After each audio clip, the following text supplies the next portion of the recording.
Putain, mais qu'est-ce que c'est que cette gueule, frérot? J'ai l'impression de sortir de 2 ans de prison après que Daredevil m'y est envoyé. Salut tout le monde, j'espère que vous allez bien. Bienvenue dans cette nouvelle vidéo achat, première vidéo achat de l'année, qui réunit notamment mes achats du mois de décembre que vous n'aviez pas vu, et mes achats du mois de janvier. Et vous allez voir, c'est très drôle de faire cette petite intro qui m'est venue complètement freestyle à la Daredevil, puisque aujourd'hui, il y aura beaucoup de Daredevil. Autant vous allez en bouffer dans cette vidéo, autant moi, je vais en lire dans les prochains mois. Allez, on commence tout de suite avec un des achats les plus logiques pour moi. Si vous me suivez depuis un moment, vous le savez sans doute, mais l'année dernière, j'ai adoré le premier tome de ce run, de cette réédition sur Daredevil, à tel point que je l'ai même placé dans mon Top Comics 2021 que vous pouvez retrouver ici notamment. Et puis, c'était une véritable découverte pour moi sur le personnage puisque je ne connaissais que trop peu Daredevil. Et d'ailleurs, je n'avais jamais rien lu ou quasiment rien lu sur Daredevil. Il s'agit bien évidemment du tome 2 de Daredevil du run de Bendis avec au dessin Maliv. Alors pour rappel, j'avais dit notamment, mais dans le premier tome, on nous expose un Matt Murdock, un Daredevil au plus bas, physiquement, psychologiquement, puisque son identité a été dévoilée au monde entier. On nous expose le respect mutuel entre le Caïd et Daredevil, et ça j'ai vraiment surkiffé, vraiment, c'est vraiment un point qui m'a subjugué pendant le récit, voilà, il faut le dire. Et puis j'ai adoré les dessins de Maliv qui collent parfaitement à l'ambiance du récit, qui est crasseuse, sombre, et récit qui met notamment en avant voilà, cette espèce de mafia new-yorkaise, cette ambiance parrain des années 70-80, et j'ai véritablement hâte de lire le tome 2 de Bendis sur Daredevil. C'est un run qui sera en 4 tomes notamment, et je pense que ce run-là sera terminé en 2022, et j'espère pouvoir même enchaîner cette année avec le run de Brubaker qui suit notamment ce run-là. Et je vous l'ai dit, mais vous allez bouffer du Daredevil dans cette vidéo, et le prochain achat n'est autre que le must-have de Daredevil sous l'aile du diable, de Kevin Smith et Joe Quesada, qui vient se placer juste avant le premier tome du run de Bendis sur Daredevil. Donc encore une fois, je vous dis, c'est vraiment un personnage que j'ai adoré à la lecture du premier tome de Bendis. Wayne en parlait dans l'une de ses vidéos et expliquait notamment qu'il se passe quelque chose de suffisamment important et indispensable pour lire ce récit qui est cité comme l'un des récits les plus cultes sur Daredevil et qui plus est, qui se passe notamment avant le premier tome du run de Bendis que je vous ai présenté auparavant. Donc j'ai vraiment hâte de le lire et de voir ce que nous propose Kevin Smith en termes de scénario. Je crois pas déjà avoir lu du Kevin Smith en plus.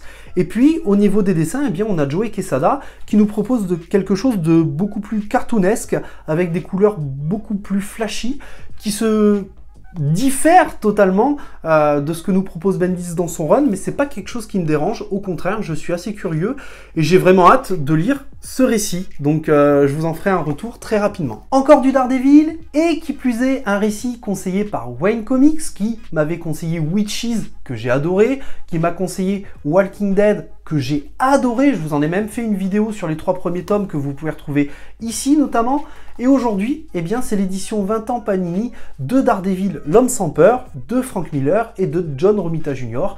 qui nous raconte les origines de Daredevil. Alors comme je vous l'ai dit au début de cette vidéo, je ne connaissais que très peu les origines de Daredevil, je les ai surtout vues dans le film avec Ben Affleck, je les ai vues dans la série Netflix que j'ai adoré, mais cette fois j'avais envie de les lire, j'avais envie de voir ce que pouvait me proposer un auteur sur les origines de Daredevil, et quoi de mieux que de les lire. Alors j'avais la possibilité d'acheter Daredevil l'homme sans peur en édition must-have, mais j'ai trouvé cette édition à 10 € sur le bon coin, donc eh bien je me suis pas privé et j'ai pris cette édition 20 ans que je trouve beaucoup plus jolie.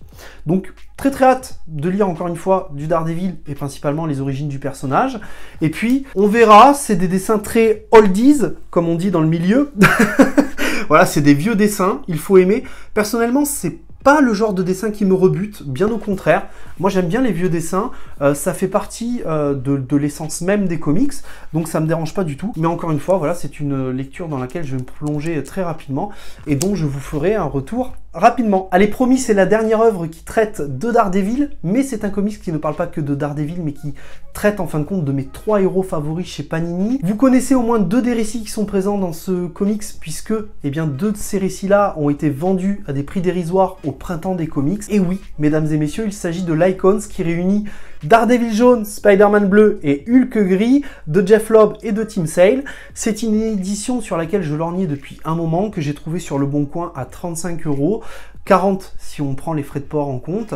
Normalement, l'Icon s'en vaut 35,9. Malheureusement, il n'est plus édité. Il est même rare et recherché, donc j'ai pas hésité un seul instant, je l'ai pris. Et je trouve qu'en plus, honnêtement, c'est une très belle édition. Et comme je vous l'ai dit, c'est une édition qui réunit mes 3 héros favoris. Donc, eh bien, je me suis lancé sans hésiter. Alors, je sais notamment qu'il y a une autre histoire comme ça de Captain America blanc. Honnêtement, Captain America n'est pas un de mes héros favoris, c'est même un des héros qui m'intéresse le moins, très honnêtement.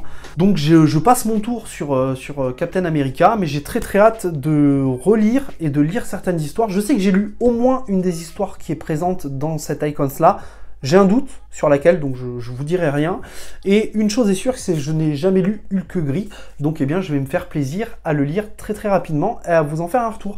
D'ailleurs, je sais pas trop comment je vais faire pour vous en parler. Est-ce que je ferai une vidéo dédiée, peut-être en vlog lecture? N'hésitez pas à me le dire en commentaire, ça peut m'intéresser d'avoir vos retours.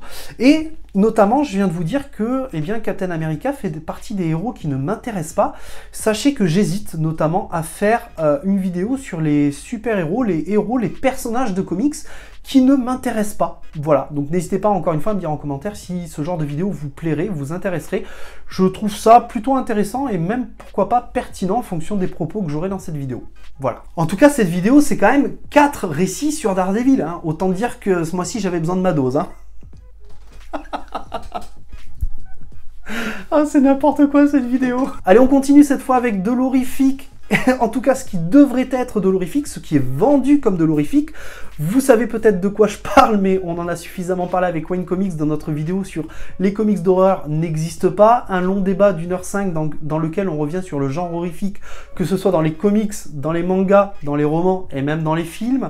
Et les derniers récits censés être horrifiques que j'ai lus étaient le tome 1 et le tome 2 d'Outcast, et donc ici il s'agit du tome 3 et du tome 4 d'Outcast, publié chez Delcourt, avec aux manettes Robert Kirkman, un des maîtres du genre, ou presque, puisqu'il a écrit Walking Dead, qui n'est pas du tout de l'horrifique, croyez-moi. Si vous pensez que c'est de l'horrifique, ce n'est pas de l'horrifique. Et pour Outcast, ben, je vous avoue que je ne sais pas si c'est de l'horrifique, parce que c'est vendu comme de l'horrifique, mais à la lecture du premier et du deuxième tome, je n'ai pas ressenti ça comme un récit horrifique. Pour autant, il y avait quelque chose qui s'installait, une ambiance, une psychologie intéressante des personnages, qui faisait que ça pouvait tendre vers le genre horrifique. Donc eh bien, j'ai hâte de lire le tome 3 et le tome 4, et d'en arriver en fait à la moitié de la série, puisque la série eh bien, est en 8 tomes. Je sais notamment que certaines personnes, dans la dernière review lecture que j'avais fait au mois de novembre, dans laquelle je parlais du tome 1 et du tome 2, m'avaient expliqué en commentaire que eh bien, le récit, je crois, perdait en intensité à partir du tome 5 ou du tome 6, je sais plus. Donc n'hésitez pas à me le redire dans les commentaires et à me dire ce qui vous avait déplu notamment, sans pour autant me spoiler, s'il vous plaît.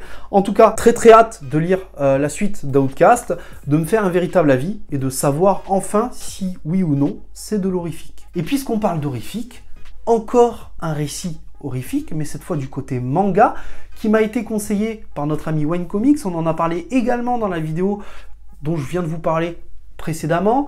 Il s'agit de Hideout, vendu chez Kiun, un récit complet, un récit donc en un tome, mais cette fois du manga.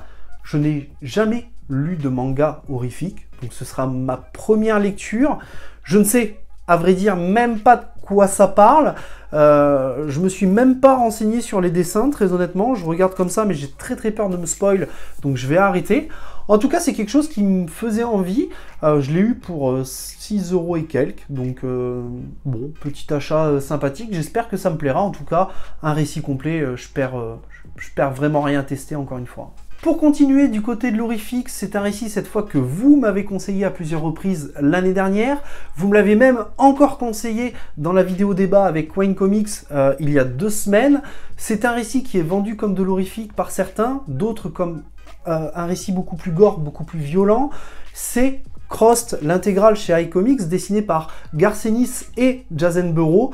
Honnêtement, je ne sais pas grand-chose de Crossed, je ne sais pas trop de quoi ça parle, si ce n'est que c'est un récit post-apocalyptique, a priori violent, a priori gore, qui met en avant des zombies un peu plus intelligents que ceux dans Walking Dead.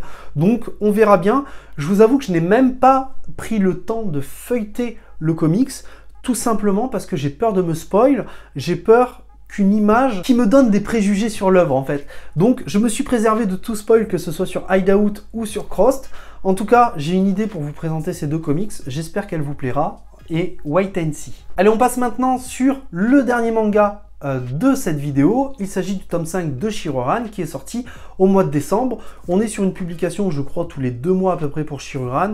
Et il faut parce qu'il y a déjà beaucoup de tomes au Japon, je crois qu'il y en a plus de 30, donc c'est assez énorme. Pour rappel, hein, c'est un récit qui met en avant la création du Shinsengumi, ce clan ayant réellement existé au Japon, dont j'avais entendu parler dans Kenshin Ururoni, Kenshin le Vagabond, qui reprend certains personnages historiques. Hein, le manga a vraiment un côté historique pour le coup, même si il remanie certains événements à sa sauce, pour en faire un shonen, un seinen. Honnêtement, je sais pas trop. Je sais pas trop. À la lecture des 4 premiers tomes, je ne sais toujours pas dire si ce récit est un shonen ou un seinen, ou si c'est vraiment un mix des deux. N'hésitez pas d'ailleurs à me dire en commentaire ce que vous en pensez. Mais en tout cas, une chose est sûre, c'est que c'est de l'historique. C'est un récit de samouraï. C'est le genre de récit qu'on ne trouve plus, qu'on trouvait à une époque. Hein. Des récits de samouraï, à une époque, il y en avait énormément.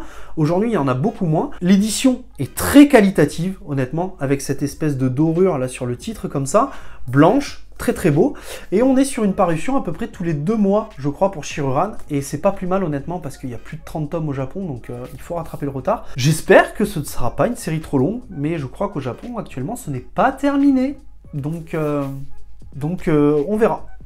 Allez, on continue cette vidéo avec un récit d'un de mes héros favoris chez Panini, Spider-Man cette fois. Une œuvre qui peut te faire de la muscu en même temps que tu lis. Hein, voilà, tu peux même faire de la maçonnerie, hein, tellement c'est une brique. Il s'agit de l'Omnibus tome 2 Ultimate Spider-Man. On vous en avait fait une vidéo avec le néophyte des comics sur le premier tome d'Ultimate Spider-Man que vous pouvez retrouver ici. Personnellement, j'avais beaucoup aimé le tome 1 d'Ultimate Spider-Man qui met en avant donc les aventures d'un Peter Parker beaucoup plus jeune, 15 ans, sur une Terre parallèle, qui n'est pas la Terre 616, la Terre principale. C'est un récit qui est un peu plus aussi connecté, je dirais, puisque ce récit des années 2000 met en avant notamment bien, des nouvelles technologies comme on n'en voyait pas à l'époque dans Spider-Man, avec le téléphone, avec les ordinateurs, avec Internet, même si du coup c'est un peu dépassé maintenant parce qu'on voit encore des disquettes. Qu'est-ce qu'on avait dit notamment avec le néophyte? Qu'il y avait certains personnages qui étaient super intéressants, d'autres qui étaient vraiment des caricatures, genre Kraven pour mémoire. On avait vraiment l'impression que c'était le crocodile Dundee de cet univers-là, que ça allait très très vite sur les personnages, vraiment ça s'enchaînait, mais qu'après c'était relativement chill, relativement fun. Il y avait des belles thématiques abordées dans le premier tome, notamment sur le harcèlement scolaire, hein, pour rappel. Mais bon, je vais pas tout vous spoiler, n'hésitez pas à aller voir la vidéo qu'on a fait avec le néophyte qui était vraiment très bien. Et du coup, eh bien, on vous présentera le 2e tome dans le même type de vidéo. J'espère qu'on en aura du bien à dire. On aura sûrement aussi des critiques à émettre sur cette œuvre-là, bien évidemment. Ça ne peut pas être tout bon ou tout mauvais, j'essaie toujours de trouver du positif et du négatif dans une œuvre, parce que c'est vraiment le cas au final. On est vraiment sur la plupart des comics que j'ai lus, il y a toujours des points positifs et des points négatifs, et actuellement, eh bien, je n'ai pas encore trouvé ma lecture parfaite, celle qui ne me fait dire que du positif de l'œuvre. Donc voilà. Mais bon, en tout cas, vous nous retrouverez avec le néophyte qui, malgré sa pause, m'a promis que nous ferions la vidéo d'Ultimate Spider-Man ensemble, donc j'ai très très hâte de le retrouver. Pour finir cette vidéo achat, on part du côté de chez iComics avec un comics qui a priori n'est pas ma tasse de thé, en tout cas à première vue, mais vous le savez, je suis quelqu'un de relativement ouvert, je suis pas fermé, puis je suis curieux, donc je me suis dit pourquoi pas. En tout cas, c'est un comics qui parle de science-fiction, de cyberpunk, de vampires, de ninja, qui a été vendu à la sauce Blade, un petit peu futuriste. Il s'agit de Bleed Them Dry, un comics dont finalement j'ai entendu très peu parler. Et je trouve ça vraiment étrange, parce que un comics, quand il marche, ou bien quand il fait un véritable flop, quand il est mauvais, on en entend parler. Hein. Exemple, avec 2 comics qui ont fait beaucoup parler d'eux en 2021, Spider-Man de père en fils, et Plunge, certains ont aimé, d'autres ont adoré pour ces 2 titres-là. Donc du coup, je me pose des questions sur Bleach and Dry. Et puis, très honnêtement, j'ai lu très peu de récits sur les vampires, si ce n'est que le premier récit, le premier comics sur les vampires que j'ai lu, eh bien c'était They Savage Shore, aussi publié par iComics. Donc je me dis, pourquoi pas, après tout. En tout cas, encore une fois, l'édition de iComics est super qualitative, hein, très clairement. Les dessins, ils ont l'air plutôt sympatoches. Voilà, c'est pas quelque chose qui me rebute, par exemple, si on prend ces dessins. Donc non, pourquoi pas, je me dis. En plus, j'avais bien aimé les films de Blade, donc à voir. Peut-être que j'aimerais, peut-être que je détesterai, ou peut-être tout simplement que ça va me laisser totalement indifférent. En tout cas, je pense que c'est un récit dont je vous parlerai prochainement également en vidéo. Il faut voir. Vraiment, je sais pas trop quoi en penser, honnêtement. À la fois, c'est le genre de récit dont j'ai pas entendu parler, donc forcément ça me rend curieux. À la fois, c'est le genre de récit qui, de base, m'attirerait pas du tout, parce que ça mélange différents styles, et pas forcément des styles que j'aime. Bon, on verra. Voilà, encore une vidéo achat assez conséquente, honnêtement, avec 11 tomes. Ceci dit, je suis relativement content quand je regarde les 11 tomes, parce que dans le live sur l'analyse du budget que je vous avais fait, j'avais dit que cette année, je souhaitais notamment continuer les séries en cours, et dans la pile que je viens de vous présenter, il y a quand même le tome 2 d'Ultimate Spider-Man, le tome 3 et 4 d'Outcast, le tome 5 de Shioran, et le deuxième tome de Bendis, et ça me fait relativement plaisir, sachant que le run de Bendis est en 4 tomes sur Daredevil, donc ça va aller relativement vite. Il reste le tome 3 d'Ultimate Spider-Man qui va sortir. J'ai déjà la mort de Spider-Man, et il y aura un hors-série. Je ne sais pas honnêtement si je vais me le prendre. Je ne sais pas si le récit est dispensable ou pas. N'hésitez pas à me le dire en commentaire, d'ailleurs ça m'intéresse fortement, parce que on m'a dit que c'était des épisodes hors-série dans Ultimate Spider-Man, dans cet omnibus hors-série qui va sortir. Mais pour autant, certains me parlent de récits qui sont indispensables, et d'autres me disent que c'est pas forcément indispensable, donc je ne sais pas trop quoi en penser. Donc pour ceux qui ont lu Ultimate Spider-Man, en tout cas, n'hésitez pas à me le dire, ça m'arrangerait. Voilà. En tout cas, j'espère que cette vidéo vous aura plu. N'hésitez pas à me dire en commentaire ce que vous pensez de mes achats. Est-ce que vous avez acheté et au mois de décembre et au mois de janvier, parce que je n'avais pas fait de review achat au mois de décembre. Je vous dis à très vite dans une prochaine vidéo. Prenez soin de vous, et n'oubliez pas, de grands comics et de grands mangas impliquent de grandes lectures. Ciao tout le monde!